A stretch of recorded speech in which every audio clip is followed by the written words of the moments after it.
What we've seen happen this year is general sluggishness after a breakneck pace of hiring. Hospitality led the way. Hotels and hospitality led the way in hiring. I mean, top one or two in the categories in every BLS report, going back to the, lockdowns ending. And, we shed about 1 million workers. We've hired about 1 million. We're still a little short of the max.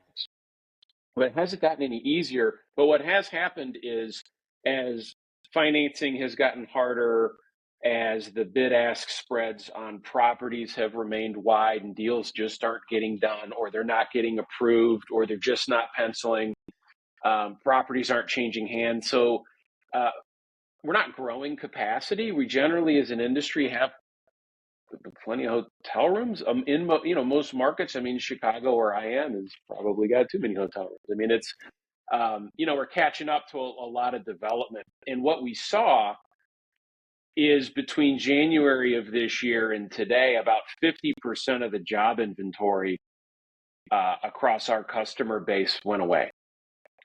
And so when we dug in, it's obviously alarming. We generally have a pretty good view on the economy 4 months in advance. When stuff like this happens, it tells you something. And that happened by about July or August of this year. And I can't remember when we recorded, but this is when we said, well, wait a second, the inventory's really dropped. The expansion roles came off the board, and hotels are hiring to the replacement rate. I guess that's the big headline. Is there's not a lot of net new rooms coming online, enough to move the needle like it has in prior years. We're absorbing development, and people can't build new stuff. They can't start new projects. And so you're going to have this gap of not a lot of new stuff. I mean, new hotels are getting built. I'm not saying that's not the case, but it's just the breakneck pace of ZERP-based development. It's just not possible anymore. And that's just generally the sentiment as we're hiring to the replacement rate.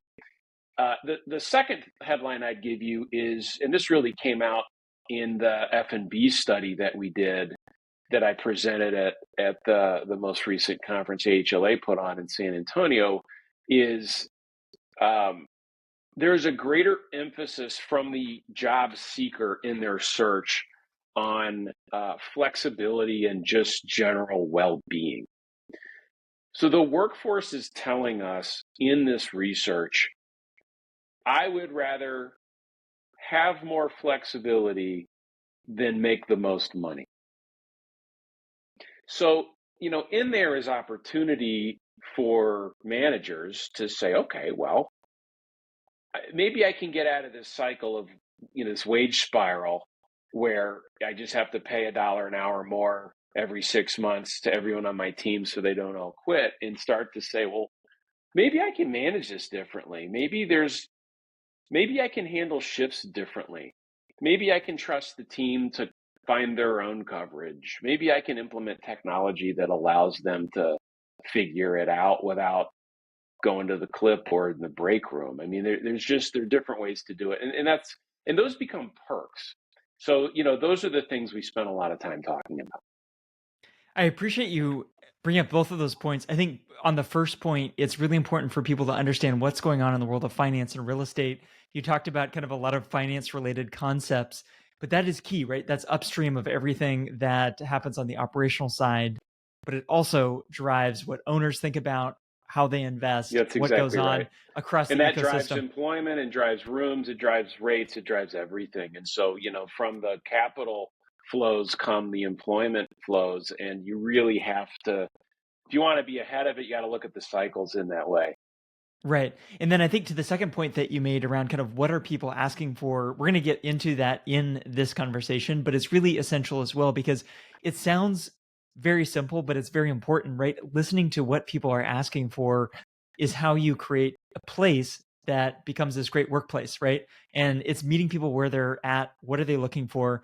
Your research shows what people look for. So I think for this conversation, if you're up for it, I'd love to kind of talk about general observations and research you've done in general around hiring. And then we'll go down into the F&B side of things, which I'm excited about because I'm having more conversations on that side of the hospitality ecosystem. There's so much potential there. And you found some really interesting things. But if we could kind of start out at a high level, Sure. looking at hiring in hospitality, I guess maybe as a starting point, one of the things you alluded to, the hiring still being a struggle in many cases. In our last conversation, we talked about referrals being an opportunity. In research that you did earlier this year, it showed that 88.5% of hospitality job seekers would refer friends and family to a companies they previously worked for if they had a good experience, right? And that's a big if. But many Sure. hotel leaders are still struggling with referrals, and how do we create a process around this? I'd be curious to get your take on, what is the difference between an effective and an ineffective referral program? How do you do this well? It's a good question. Hotel management can drive 40% of their hires from referrals. That's the headline. If you do this right, 40% of your hires could come from people that are already working for you. And there's all kinds of benefits to that. Number one, your costs to find people, your recruiting costs, marketing costs, all go down. It's the lowest cost hire. Second, they're 2/3 more likely to be working for you in 3 years than someone you source externally. So there's all kinds of benefits to employee referral programs. Everyone generally would agree, yeah, referral programs are great. My best people are referrals. It's intuitive. Well, how do you run it well? Here's what you don't want. What you don't want is for someone to have to swing by the accounting office to ask if Bob still works in the kitchen and where's my $250 because I referred him and I told Janine and I'm not sure and I didn't. That's where people go, forget it. It's just not worth it. So you really have to make this a tech-enabled process because your customer for this program, and I always think about it in this way and encourage your listeners to think about it this way, my customer for this program is my employee. I'm offering a product to my employee, and that product is I will pay you for referrals, right? Uh, you can surround yourself with people you like and respect. You want to work with people you like and respect. We'll actually pay you to help us find those people.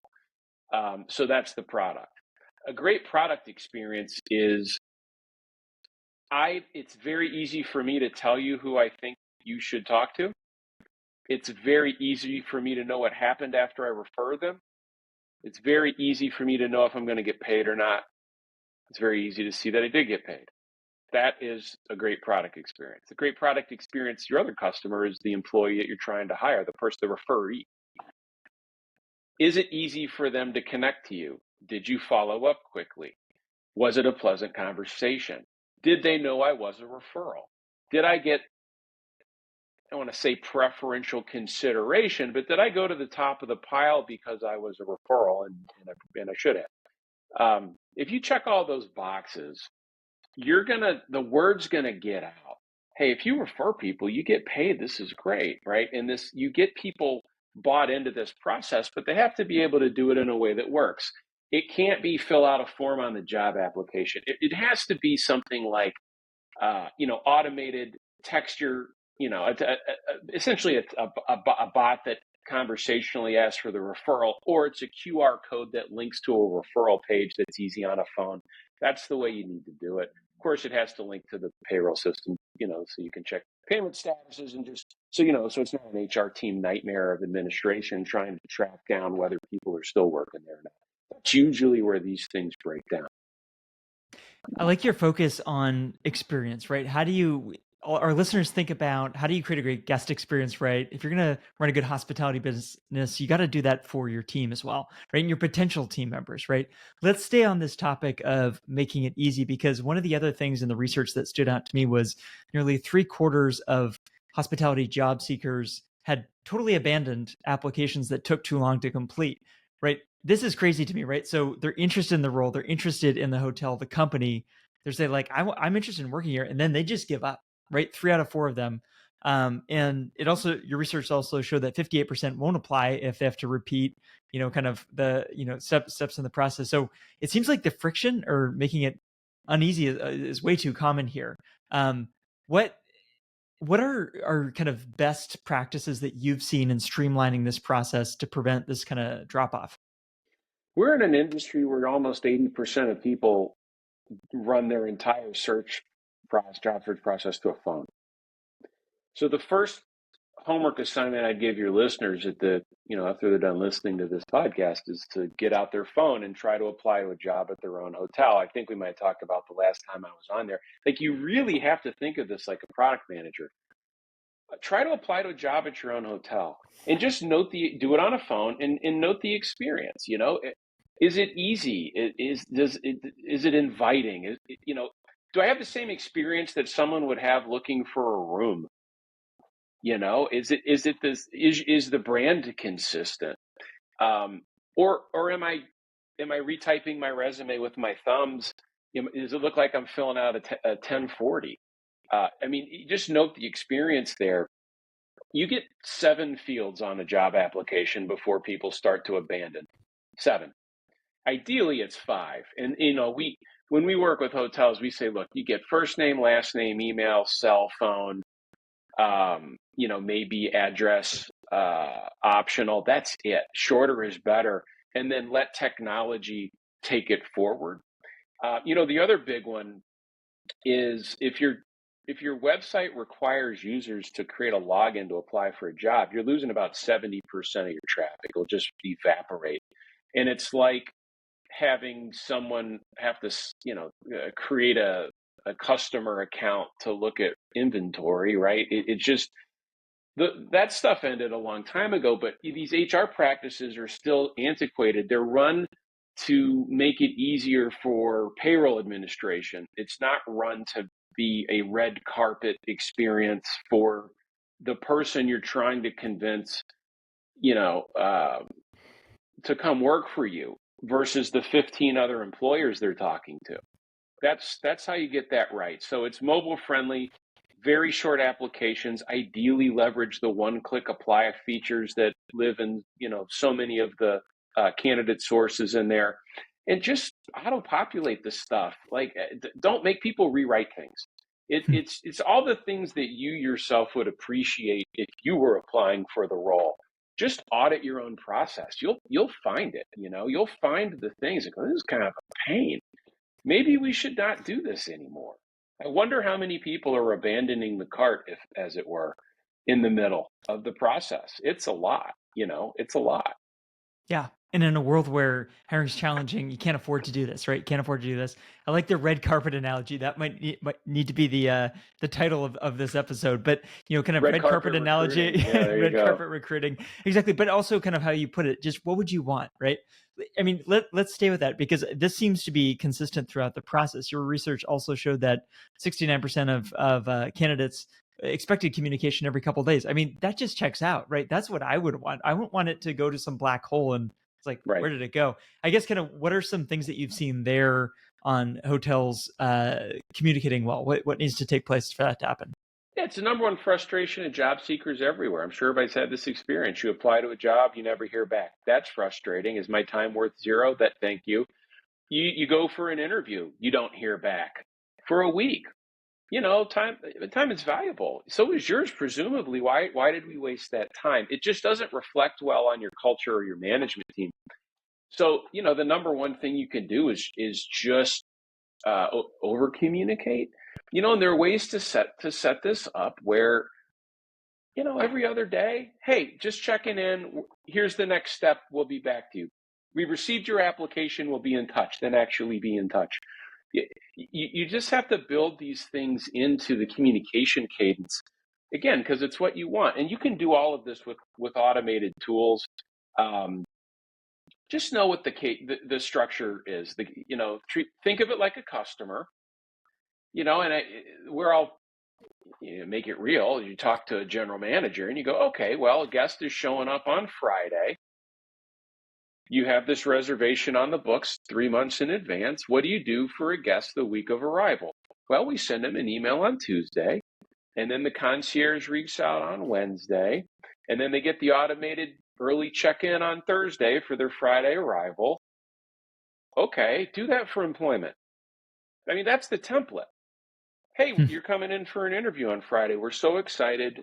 Just to confirm, we look forward to seeing you Friday.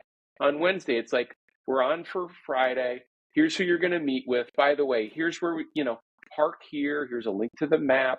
And then Thursday, can't wait to talk to you tomorrow. You can set these things up. you know it works, you do it in your core business. Just treat your people with the same respect. That's great. It seems like this red carpet recruiting approach is going to be important because another finding in the research was that there's been a decline in offer acceptance, right? So people go through the whole Yes. process, make an offer. I think your research in 2023 showed that 67% were taking that first offer. Now it's down to 49%. What's behind that? What's going on? Yeah, I think there's more confidence in their employment prospects is first and foremost. So last year, rampant inflation, people falling behind, people were jumping to the next most the next highest paying role to keep up with the, the wage price spiral. It was just a horrible cycle that we were in the country, and it was tough. So people were jumping. That's ameliorated somewhat. Wage increases have ameliorated somewhat. People are more selective now. I think, particularly from 21 to 23, and 22 is really the peak of this. It was like, I'm going to grab the pay. I'm just going to grab the pay. You're going to have to pay me more, period. And wages went up 28% or whatever over a 2-year period in our industry. And some of that was mandated in regulatory, municipal wage laws and things like that. It was mostly just the market. And I think people learned a lesson. I mean, it certainly comes through in our research. There is a value placed on culture, well-being, and flexibility. So now it's more like, okay, I appreciate that you're interested in employing me, but is this the best thing for me? How will this alter my life for the better? Is this more than just a paycheck? Do I like the people I'm working with? I mean, these are what they're saying in the research is like, uh, enhance the offer beyond just pay. So make it more than a paycheck. Give me flexibility and show me a career path. Those are the things. And I will wait for the offer that gives me those things. So you can be a little more thoughtful as an employer in your process, but you need to have something different and special in order to really win in this market. I'm glad you outlined that because this is not just about getting people in the door. It's about keeping them engaged. And I think all those factors that you outlined are going to be key for that. There's also something in the study that stood out to me was that 81% of hospitality workers would consider returning to a previous employer. Two things stand out there. One is you probably have team members that could be recruited back to another hotel, another company, right? So you can't just rest on your laurels. And two, it seems that investing in that overall experience is going to be really key, right? So that you can kind of encourage those referrals we talked about earlier. Is there anything, I guess, specifically on this notion of kind of maintaining relationships with, I don't know if you want to call it like an alumni network, but Yeah. kind of recruiting back in? How can our listeners think about that? Yeah, it's CRM for recruitment is how you think about it. These folks work for you for whatever reason, as long as they're eligible for rehire and they didn't do anything crazy, that would make you not want to employ them again. Why lose touch? They've already worked for you. The grass is rarely greener, and maybe they regret leaving. Maybe they liked it. Why not check in? Keep them posted on what's going on. It's very easy to go into your database. It's structured properly to say, give me every 6 months on the anniversary of their termination date or exit date, check in with an email. Hey, we wanted to let you know we have opportunity here. If your circumstances have changed, we'd love to have you consider coming back. Here's a link to our current openings. It takes nothing. There's no effort. So why spend thousands of dollars advertising openings to the market when you've got a 70% turnover rate? You've got a lead list. They worked for you before. Some percentage, as it turns out, 80% plus, would go to work for you again if they had a good experience. If they left for whatever life circumstance or a little bit more money, you don't know why it costs nothing to try. That's where I'd start because it's worth it. So it's referral programs. It's, alumni networks. I know lots of groups that, they'll set up a alumni network on LinkedIn and, that we do that at Hireology. I mean, it's just something that you should do, find a kind of home for people who have that shared life experience. flexible return options. You want to pick up, a couple of shifts a week. Do you have opportunities for part-time work? Maybe they'd want to pick up a little more, more hours, nights or weekends, or those tough shifts, or maybe I'm open to doing that night auditor role without leaving my current employer. You never know. The problem is you're not asking, so think about it a little bit differently. And then I think the final thing is you got to tell the story. Find people that have boomeranged and showcase them on your career site. I left, it sucked, I came back, I'm happy. Like that's the template. It comes back to thinking about this like almost like in sales and marketing as you would do for any other context, right? You're telling a story, right? Why here, why now? Yes. But you also mentioned something that I think stands out to me in the sense that it doesn't cost anything else. That's true if you're using great technology like you have at Hireology, because this is the power of technology, because you can build in this automation. You can kind of think about it once, you can build it once, and then just let it run, right? And I feel like this is the big opportunity we have.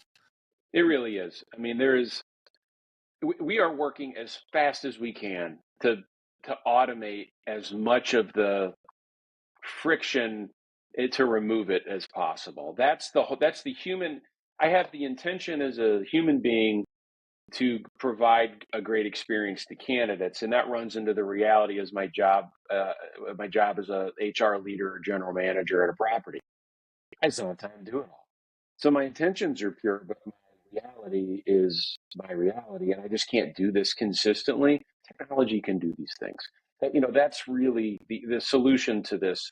In the same way it has been the solution in guest services and reservations, all of these concepts are almost quite literally lift and transfer it into your recruiting and talent acquisition process.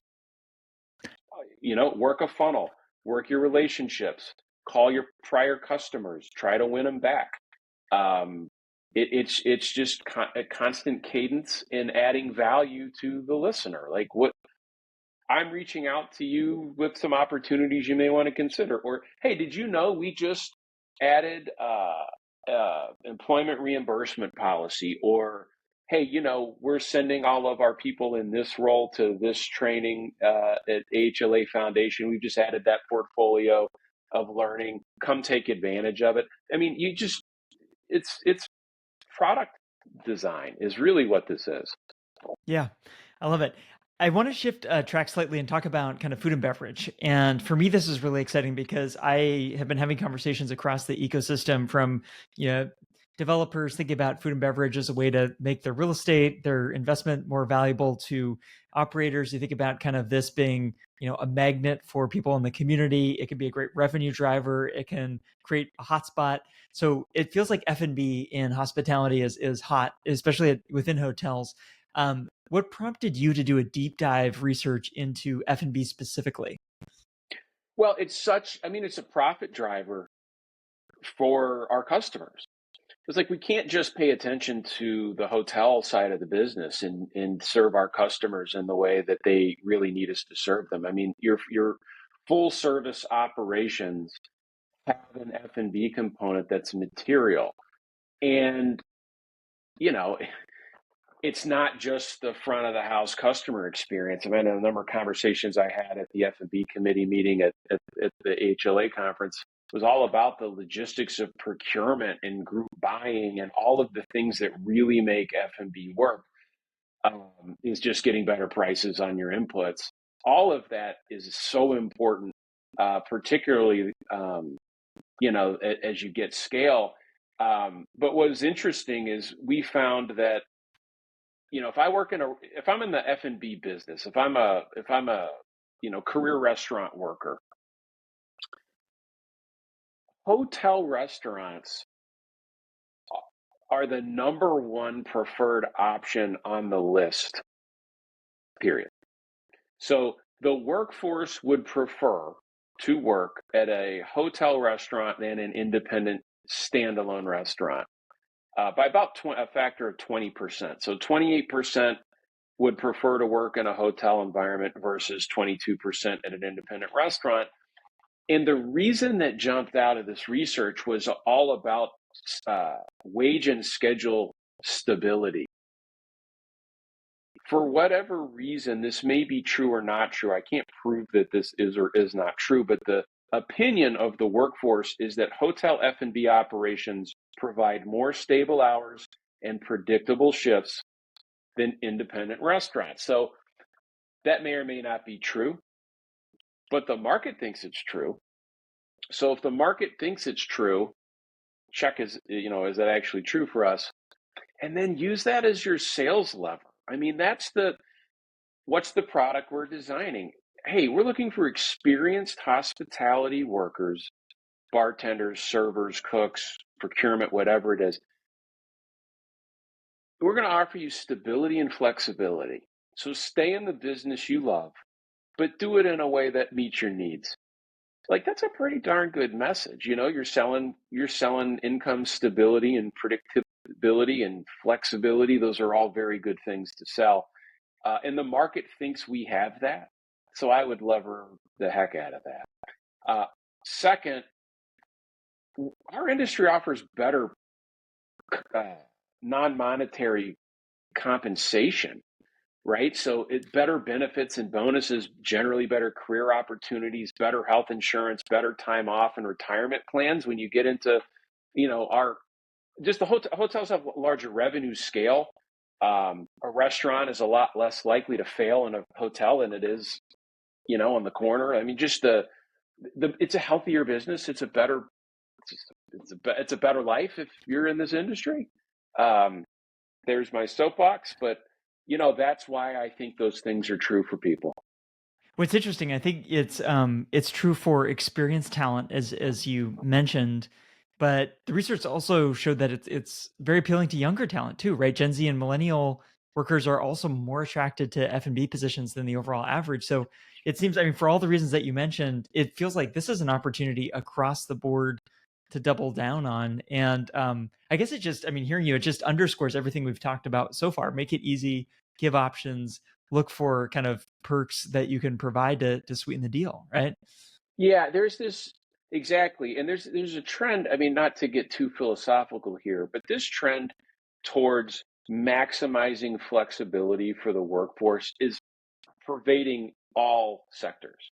Whether you're a white collar technology company, hiring degreed college professionals and engineers like us, or whether you're hiring, someone at the front desk to work on shifts, overwhelmingly, job category by job category, the workforce expects more flexibility. There is no, maximum flexibility is driving Uber or delivering Instacart. I can work whenever I want. I pick up a shift, get paid, and I'm done. Our industry offers a pretty close second. Shift work in this business, it's the way it is in F&B. So if I, in this generation, prioritizes flexibility more than any other in the past across all segments, and someone's entry level, not sure what they want to do, they know they don't want the office job, they know they want more stability than working on the apps, we're the solution for that. We are the solution for that. It's cash tips. It's shift flexibility. You can generally pick the hours you want. You can pick the environment you want. If you like working with people, you like providing service, you like the food and beverage industry, you like hotels. There's a lot to sell here. I think we undersell it.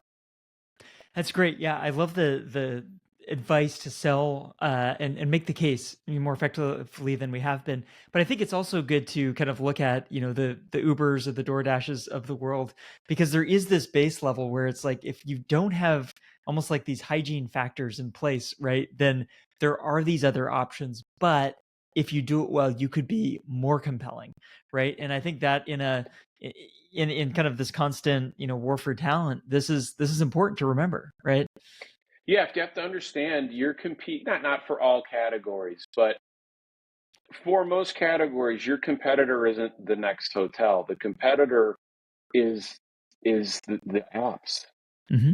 It's working for myself. It's being an influencer. It's doing whatever else I can do to make the money I need to make that doesn't require me to contort myself to whatever working environment you think is a good one. I don't have to agree with that. I have options. And so you're competing with maximum flexibility And how do you compete with maximum flexibility, but also maximum instability, is to give more stability with flexibility. Mm-hmm. That's how this industry competes with pure app-based shift or gig-based economic opportunity is we lever up on stability in career path and training, in a team, in a culture, in a brand, and those things that the right people really care about. And to that notion of right people, I think another thing that stood out to me from the research was the sense of loyalty, right? Where I think if it's done well, you're creating this very compelling working environment. I've anecdotally picked this up in conversations both among leaders and students, people who are considering careers, that some people, they actually want to work in hospitality. They're actually oriented that way. They see it as attractive, right? So if you can do this well, your research also suggests that there's a good chance that you can keep them around, right? There's this is worth investing, getting people in the door and treating them well so they stay with you and can build their careers as they're helping you run a great business. That's right. I mean, we undersell the opportunity here. I think, let me just say it this way: parents misunderstand the opportunity for kids going to hospitality programs. They go like, really, that seems like a tough business. People don't understand that you can come out of one of these programs and in 5, 6, 7 years be making six figures and running a property. If you do, with the right path, you can do this. There is no greater path to economic upward mobility than working in this business. I mean, you can be successful. It's hard work and service and attitude and just being diligent and learning the trade. This industry offers that, and I would love to see us sell it better because we need it in this country. I think it's and we need the workforce. So, I think when people understand what this industry offers, once they get it, they're in it and it's benefiting them, that loyalty comes, and it's why people stay in it for 30, 40 years, because you get in it and it's real, it works. It's not easy, but it is very rewarding. And I think we should be selling that all day long instead of we have jobs.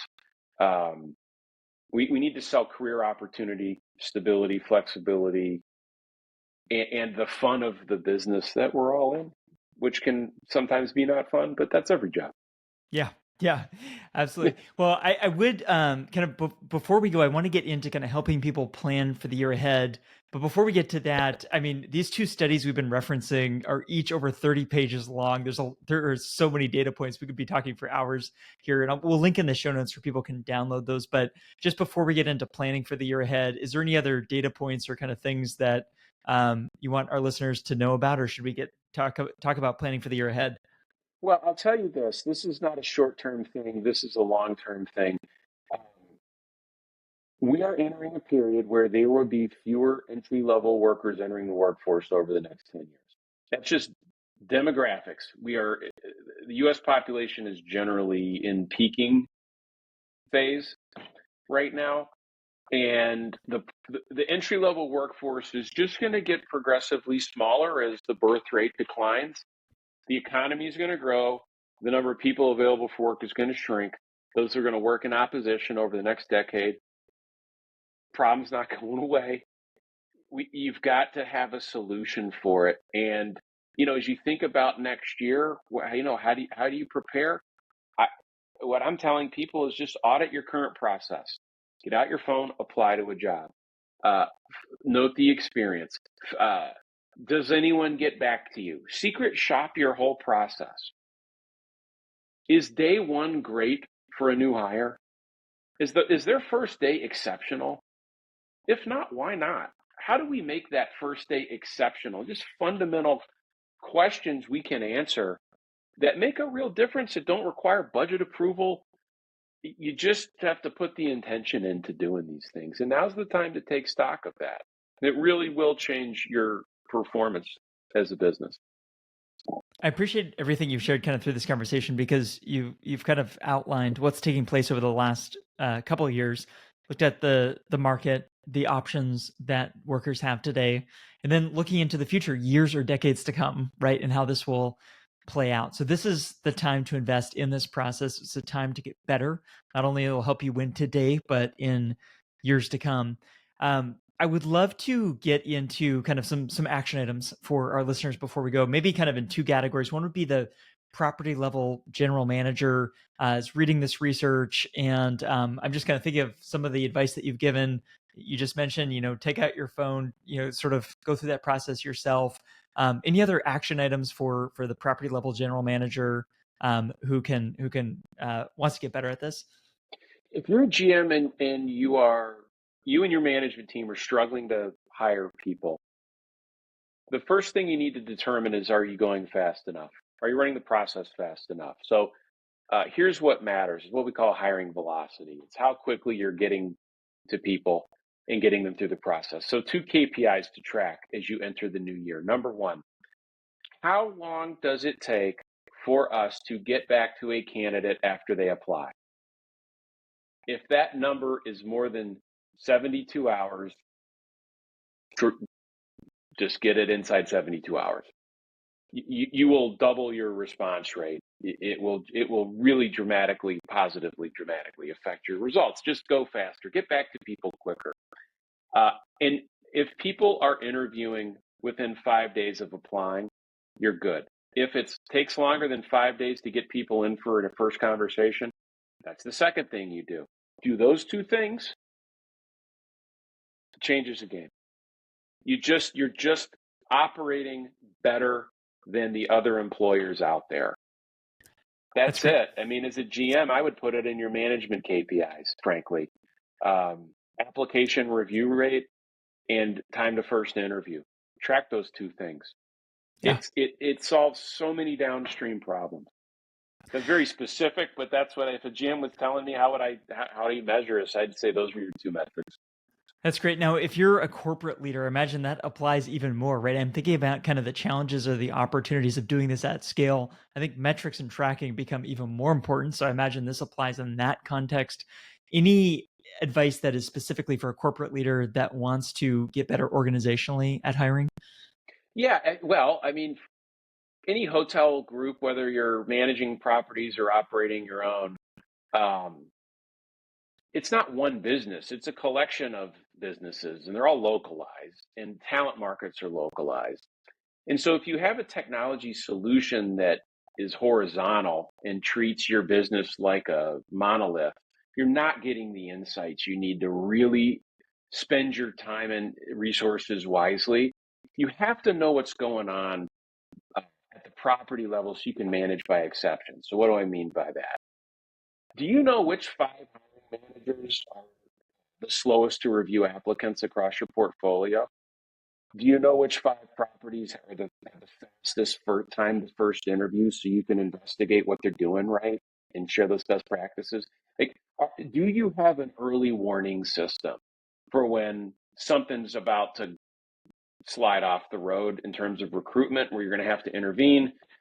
You have to have that operating transparency, and it just requires a partner that understands the tech required to do that stuff. And so, corporate HR is all about whack-a-mole and triaging issues at the property level before they turn into big problems. And you just have to have that location level visibility to do it. I mean, it's a very specific answer, but corporate leadership, if you're hearing, hey, we have a recruiting issue, you got to dig into it at the property level. The only way to do that is if you have the data. If you don't have the data, you're really just telling stories.